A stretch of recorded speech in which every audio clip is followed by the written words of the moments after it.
एके दिवशी तुम्ही तुमचं घरच विसरलात तर घरच्यांना, नातेवाईकांना विसरलात. अगदी तुमच्या मुलांना, आई-वडिलांनाही विसरलात. तुम्हाला तुमच्या घरच्यांचा चेहराही आठवत नाही.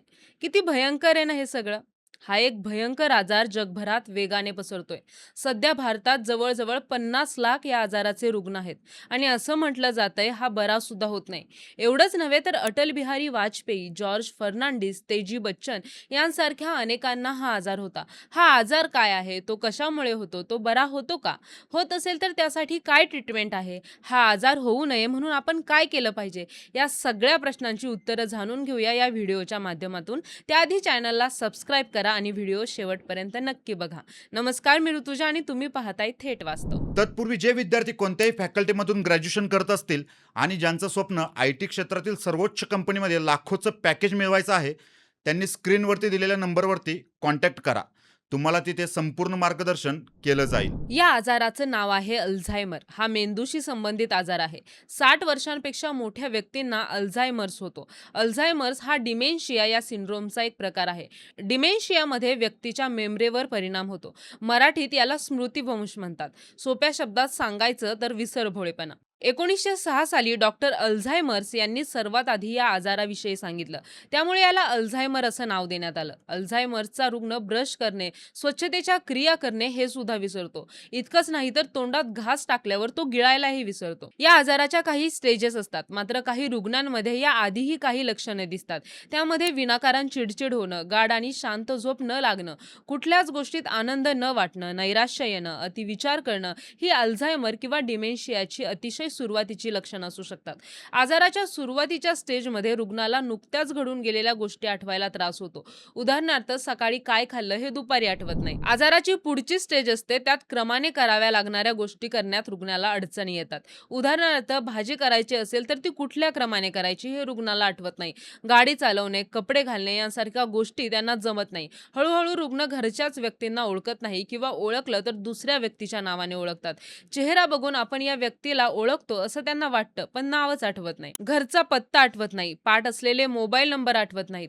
या स्टेजपर्यंत उपचार मिळाले नाहीत तर रुग्णांना दिवस आहे की रात्र, तारीख, महिना, वर्ष हे सुद्धा लक्षात राहत नाही. तिसऱ्या स्टेजमध्ये तो पूर्णपणे इतरांवर अवलंबून असतो. म्हणजे घरचा पत्ता आठवत नाही, त्यामुळे एकट्याने घराबाहेर पडता येत नाही. अंघोळ कशी करायची, आधी साबण लावायचा की पाणी हेही तो विसरतो. आता पाहूयात अल्झायमर होण्यामागची कारणं. अल्झायमरची अनेक कारणं आहेत. कुठल्याही एका कारणामुळे तो होतो असं नाही. 60 वर्षांपेक्षा जास्त वय हे डिमेन्शियाचं कारण असू शकतं. लोकांमधली उठबस, संवाद कमी होणं किंवा शहर किंवा देश बदलणं यांसारख्या कारणांमुळे आलेला एकटेपणा यामुळे अल्झायमर होऊ शकतो. मधुमेह, रक्तदाब यासारख्या हृदयाशी संबंधित आजार असणाऱ्या व्यक्तींना हा आजार होतो.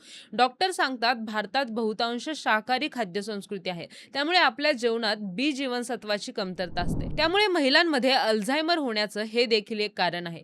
मानसोपचार तज्ज्ञ आणि न्यूरोलॉजिस्ट या रोगाचं निदान करतात. आजाराचं निदान करण्यासाठी एक प्रश्नावली असते.